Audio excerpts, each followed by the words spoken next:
이 사람 지워도 될까요? 우리는 이제 가성비를 단순히 물건을 고를 때만 따지지 않는다. 경제적 불안과 미래에 대한 불확실성이 커지면서 인간관계에서도 가성비를 따지는 시대가 되었다. 하지만 요즘의 가성비는 단순한 가격 대비 성능이 아니다. 마음의 만족을 따지는 가심비와 시간 대비 감정의 밀도를 중시하는 타임 퍼포먼스, 시간 효율라는 개념으로 확장되고 있다. 가심비는 정서적 만족을 얼마나 주는가를 따지는 기준이다. 오래 알고 지낸 사이보다 나에게 심리적 안정감을 주는 관계가 더 중요해졌다. 타임 퍼포먼스는 말 그대로 짧은 시간 안에도 마음을 나눌 수 있는 관계, 많은 시간을 들이지 않아도 진심이 오가는 사이를 더 소중히 여기는 방식이다. 과거에는 넓은 인맥이 일종의 자산처럼 여겨졌다. 하지만 이제는 적은 에너지도 감정적 회복이 가능한, 나를 무겁게 하지 않는 관계가 더 소중하게 느껴진다. 그렇다면 가성비 좋은 관계란 무엇일까? 예전에 은퇴를 앞두면 가장 먼저 정리해야 할 것이 인간관계다라는 말을 들은 적이 있다. 오랫동안 이어온 관계라도 더는 감정의 소통이 없는 사이를 그냥 유지하는 것만으로도 큰 에너지가 소모된다는 이야기였다. 그래서 어느 날 스마트폰을 열고 오랫동안 저장만 되어 있던 연락처들을 정리하기 시작했다. 생각보다 오래된 이름이 많았고 누군지조차 기억나지 않는 번호도 있었다. 삭제 버튼을 누르려다 문득 질문이 떠올랐다. 이 사람의 이름을 다시 남겨둘 이유는 무엇일까? 이 이름을 지운다고 해서 정말 그 사람과의 관계가 사라지는 걸까? 그 질문 앞에서 나는 오랫동안 이어온 관계들이 지금의 나에게 어떤 감정을 주는지를 돌아보게 되었다. 그저 예의로 혹은 필요할지도 모른다는 생각으로 남겨둔 이름들이 어쩌면 내 마음속에서도 공간만 차지한 채 조용히 방치되어 있었던 건 아닐까. 그러다 문득 이런 생각이 들었다.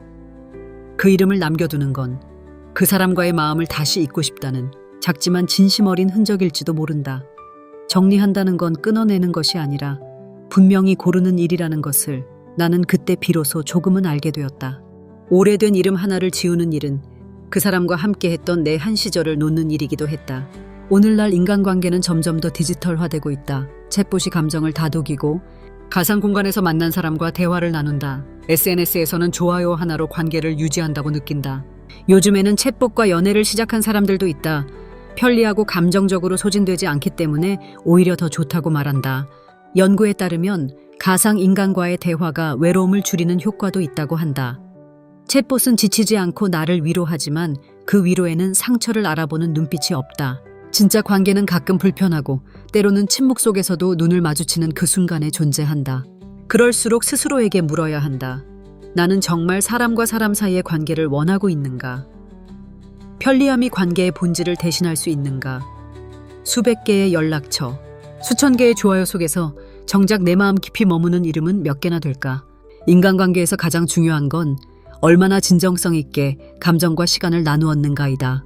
누군가를 안다는 건 연락처에 저장하는 것이 아니라 마음속 어딘가에 자리를 내어주는 일이다. 단순히 연락처를 지운다고 관계가 정리되는 건 아니다. 더 중요한 건 그 관계가 나에게 어떤 정서를 남겼는가이다. 나를 위로하는가, 나를 무겁게 하는가, 혹은 아무런 감정도 일으키지 않는가. 이 모든 질문을 던지고 나서야 우리는 조금 더 가볍고 진실된 연결을 향해 나아갈 수 있다. 생텍쥐페리는 말했다. 완벽함이란 더 이상 더할 것이 없는 상태가 아니라 더 이상 뺄 것이 없는 상태다. 다빈치는 덧붙인다. 단순함이야말로 궁극의 정교함이다. 나는 이제 자주 스스로에게 묻는다. 내 이름은 누구의 마음속에 어떤 의미로 저장되어 있을까? 나는 누구의 연락처에서 단순한 데이터가 아니라 다시 꺼내보고 싶은 사람으로 남아있을까? 이 관계를 고르고 덜어내는 일이 때로는 잔인하게 느껴지지만 그 끝에서 우리는 비로소 지워지지 않는 사람을 알아보게 된다.